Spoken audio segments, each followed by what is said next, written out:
क्या सच में गौतम बुद्ध यानी सिद्धार्थ आधी रात के अंधेरे में चुपके से अपनी पत्नी और पूरे परिवार को छोड़कर भाग गए थे?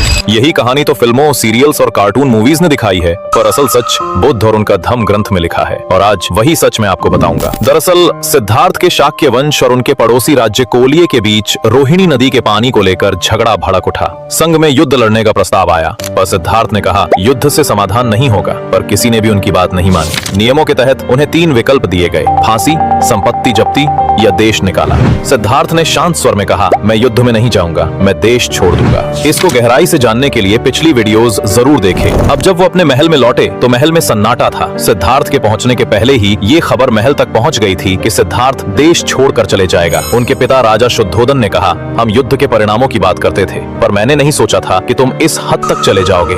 सिद्धार्थ ने कहा, पिताजी, मैंने जहाँ तक हो सका खून खराबा रोकने की कोशिश की। सत्य और न्याय के लिए जो दंड देना पड़ा उसे मैंने स्वीकार किया। रोती हुई उनकी सौतेली माँ प्रजापति गौतमी बोली, तुम हम सबको इस प्रकार छोड़कर अकेले कैसे जा सकते हो? सिद्धार्थ ने सांत्वना दी, माँ, अगर मैं युद्ध में गया होता और मरा होता तो क्या आप नहीं रोती?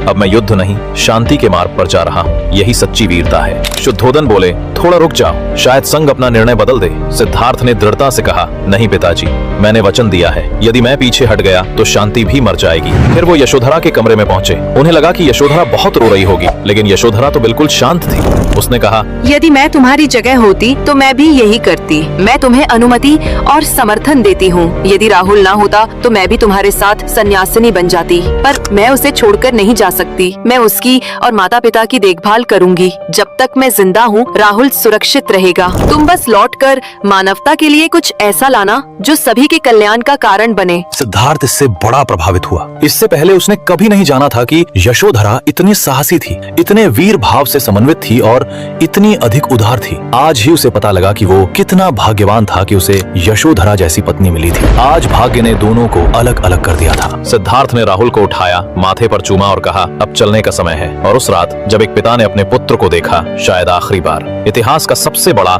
शांतिपूर्ण और प्रेम भरा त्याग लिखा गया। अगर इस विदाई ने आपके दिल को छू लिया तो कमेंट करें बुद्धम शरणम गच्छामि और सब्सक्राइब करें ताकि ये सच्चा इतिहास आने वाली पीढ़ियों तक पहुंचे।